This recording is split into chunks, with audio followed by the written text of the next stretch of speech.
Hello everyone, welcome back to another video here. Right as we get into things, the first, little boss that I'll be showing here is going to be the Dragonkin Soldier of Noxtella. This guy has a pretty complicated way to get to him, if I'm being perfectly honest. Well, not necessarily complicated, but kind of a long way to get to him. So a couple of things as we get into here. Quite literally, I was having a couple issues with Elden Ring specifically. The Elden Ring would lag pretty severely. Kind of find out. You'll notice this out like when the Fire Giant boss fight happens, but the game stops lagging as much because I verified the integrity of the game files, and I guess there was an issue there. Also, for whatever reason, OBS did not record audio for certain bosses and certain recordings, and Bale legitimately did not record at all. Even though I made sure it was recording, I'm assuming it corrupted. So, which I did not even find this out until after, because it was there, but I'm assuming it ran into an issue. So, I'm gonna probably just verify the integrity of OBS Studio as well, and really make sure those are working. I don't know what's going on, what's wrong, but it's kind of been pissing me off a little bit. Also, when we get to it, a couple of the fights I was in a Discord call with some other people, so I will let y'all know when that pops up. So y'all might hear like a text-to-speech thing because they have their Discord set up stranger than what I know. So there's all of that. Also, as we come upon this boss here, the next episode will be the final episode in the series. This is just going to be like a trilogy type deal. That final one, we're going to be starting with Malekith. We're going to be doing Malekith, Placiduceus, Fortisax, Honolulu, and we are going to be beating the final boss. This is actually, I believe this will be the only time we've actually beaten the final boss in a playthrough. Because I believe for Seamless Co-op, we did not actually beat the final boss on the channel here. And I'm not going back to the DLC. By the way, Bale was a pain in the ass. Pain in the ass. I do not recommend trying to go straight to him. I definitely recommend really exploring the DLC, getting those ashes and whatnot, those little upgrade materials, and then fighting Bale. Because, oh my goodness, was it horrible. Now, something else you will notice later on is the Priestess Heart. It's going to look a little bit different. I did forget that you can't wear any armor when using the Priestess Heart, so that is something of note. By the way, we will actually see me using Frozen Lightning Frozen Lightning Spear a decent amount. I will say I will probably only be using Lightning Spear and Frozen Lightning Spear for the duration of the playthrough, due to the other spells are just not good. They're just not good. Lightning Spear is great, and I wish there was a more enhanced version of it, but so far, I'm not really liking any of the Dragon Cult incantation spells. I'm just not. I'm starting to think that the other ones, like that use the Rock Heart, are just better. I don't know if it's just me though. So there's that for you.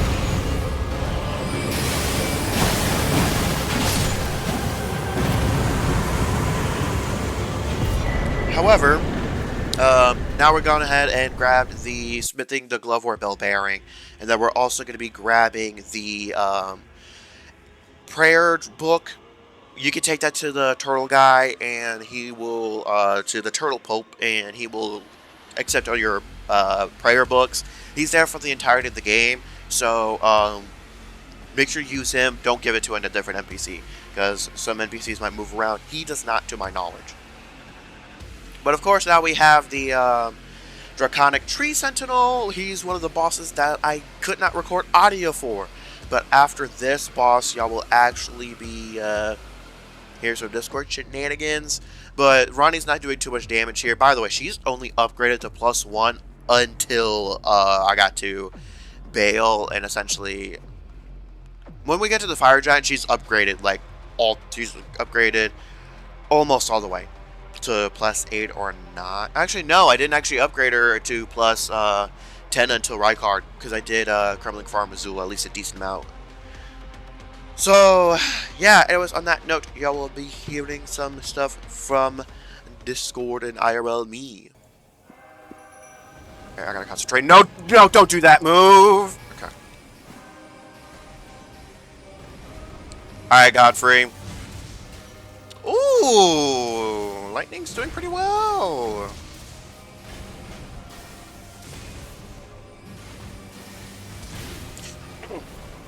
Okay. He punched my ass for that. No, do not lag right now. Okay.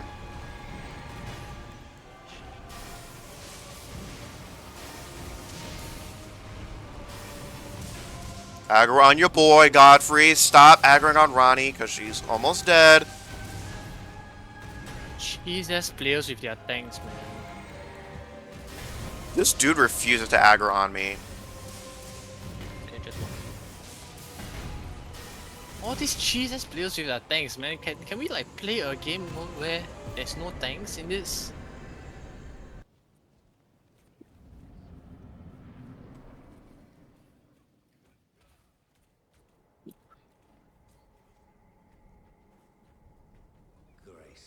Oh, let's get this.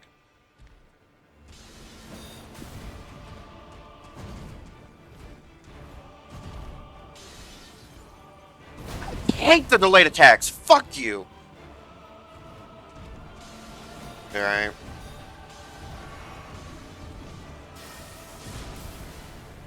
Oh wow, magic does not. The lightning does not do a ton of damage. Oh my goodness.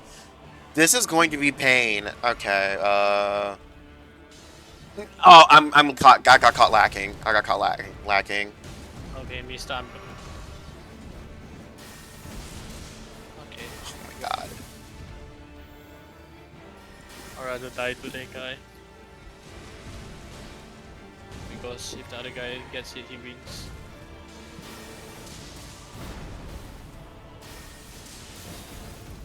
No! No! Okay, man. Get dodged, bitch! C9. Something minus.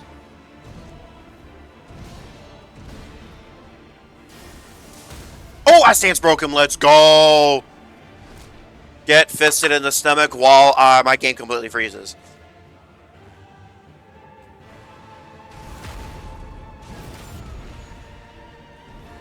Okay, he got back up quickly! Oh. Get aim now, don't you?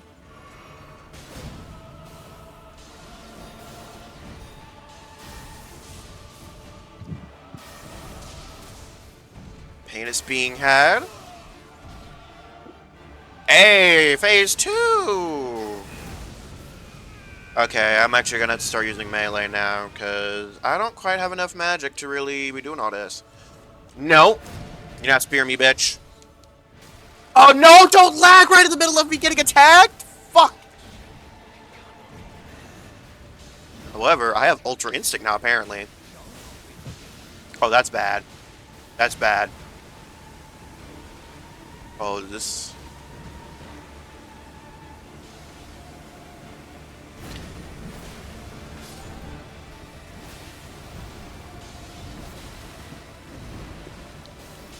Yes, that's broken! Let's go! Second place. Not bad, not bad. And I wasn't running Nope. it down. Like certain few enemies. No, no, no, no, no. Game, please stabilize, please. Ugh. Change up with the bigger game. Harmony said, Instead. "Hi, Kikiki." Alright, so back to editing me here. Moog. Oh, Moog, Lord of Blood. He took me 2 attempts. This is my 2nd attempt you're seeing. I'm not necessarily gonna put an attempt counter. Most of the bosses, actually, pretty much every single one of the bosses that you've seen so far have taken me 1 attempt. So, I'm just that much of a Giga Chat. However, Moog, getting to Moog was a massive, massive issue. There were 2 NPC fights that really, really locked a crap ton of the game for me. and that was the Sanguine Noble. I ended up having to switch builds entirely to my Uchigatana Bloody Slash build. It's just the biggest reason for me struggling with NPCs is the actual Ash of War for Dragon Scale Katana is really, really bad. It's really, really bad. I wish it was just a kind of a Blood Flame blade thing, but like the Ash of War on this is so bad. I ended up switching to Bloody Slash, which is what I'm used to. I'm used to using like Bloody Slash or Moonveil, so, and I'm not really comfortable with using spells in NPC fights. So Sanguine Noble was a massive issue to getting to Moog. I believe it's the only way to get to him in offline. I don't believe there's another different way to get to Mogwai Palace online. And then there was Bale. Bale has an NPC, the Dragon Human or whatever, the Demi-Human Dragon or something like that. But the biggest issue with that one was that there was a fucking bird that is guaranteed to aggro on you. So if you do not kill it, and that bird does a fuck ton of damage, that bird didn't kill that bird, you're fucked. And I got really pissed. And you have to fight that exact same guy later on when you get further into Bale's pathway. So I had massive issues. Mogan's fight is pretty solid. I'm not a huge fan of using magic. That is something that I've really learned throughout this experience, is that I really don't like using magic. It's kind of, to me, it feels unengaging and a little lazy.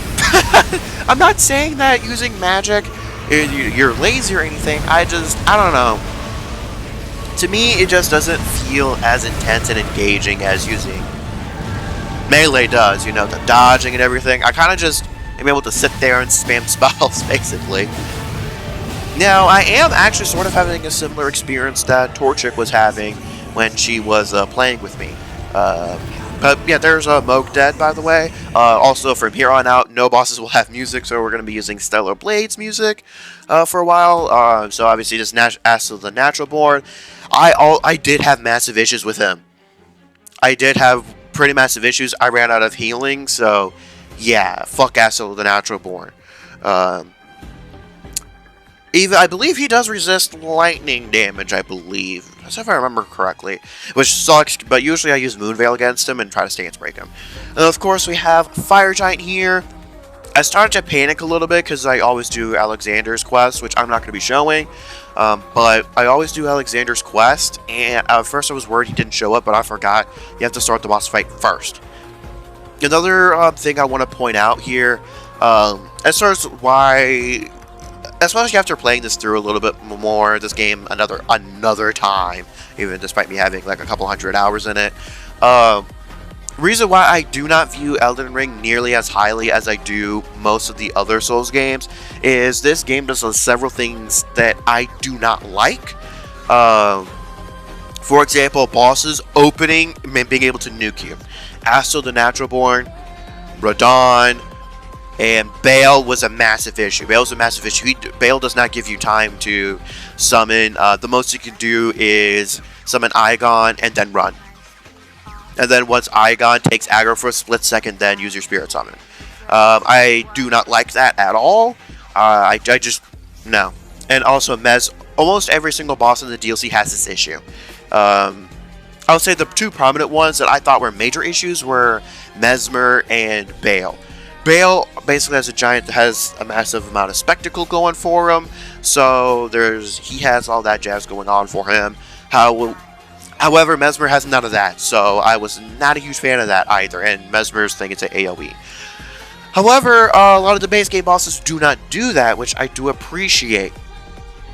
So that was kind of a massive thought that I was kind of having, is like, this is probably one of my least favorite playthroughs that I've had of the game, and it's really because of DLC. I'm not joking, it really is because of the DLC. I do not like necessarily the path to getting to Bale. Despite it being cool, I hate NPC fights. And I hate double repeated NPC fights, like one right after the other. So, yeah, the DLC did kind of impact this whole experience, but also felt how do I put this? It really felt out of the way, if that makes sense, and not in a good way. Like Dark Souls 1's DLC felt natural to go to. Dark Souls 3's DLCs felt very natural to go through. However, Elden Ring's like DLC did not feel very natural to go to, if that makes sense. I don't know if that makes sense. It just felt extremely unnatural getting through it and flipping back from base game to DLC. It just felt unnatural, if that makes sense. But obviously we frostbited this fire giant here. The Frozen Lightning Sphere I actually do enjoy using. It does have some risk and reward tied to it. You are locked in that spot for a while, but it does a decent amount of damage. I will say the spell does massively struggle with bosses that are extremely mobile. I feel like that's what a lot of the dragon spells struggle with anyways, which is why I have Lightning Spear. Because Lightning Spear is pretty fast and does have some verticality to it, which I wish more of the lightning spells did. That's my biggest issue with the lightning spears, and which is why I will not be using them. It's because they only hit the ground and they are not frozen lightning spear. So essentially, how I am is if abilities have the exact same purpose, I will likely use the one I prefer. I won't use both, if that makes sense. Like, I'm not going to use Bloody Slash and Moonveil because they do similar things, but Moonveil is better, so I'm obviously going to use Moonveil and not even dual wield. But something I will say is, I haven't really dual wielded in quite some time. Because what I don't like to two-hand the Gravelstone. I don't know if that even helps with it. I don't think it does, but I have no idea. Let me know in the comments below. But yeah, it's been interesting to dual wield again. Because I dual wielded in my first playthrough on PS5, but ever since then I've two-handed. I've never like dual wielded again, and I do think it's kind of interesting, you know, having the spell in the left hand and the melee on the right. I think it's pretty solid. I do believe it's a pretty fun way to play, though. Also, here we have Rykard. This boss fight was relatively easy, but not super easy. Mostly because my armor is still very, very weak. I did go and grab Blythe's armor, so I did finish Ronnie's quest. Main reason being is the Land of the Reed's armor is not resilient enough at all. so yeah. Usually I don't take as much damage during a decent amount of these fights because usually my armor's progressed, but man, was this a rough one. But, yeah, back to what I was saying, I think it's quite fun for incantations, incantations in the left hand and melee on the right hand. I thought that experience was pretty fun, so I thought it was pretty fun. I do like one-handing the spells as well. I don't know if you can, like, double cast spells. If someone could let me know in the comments if you can do that, as far as like dual casting, like spamming lightning spheres, I would assume it would take a lot of magic in order to be able to do that. But that might be pretty cool. I doubt you can do that, but you never know. You never know.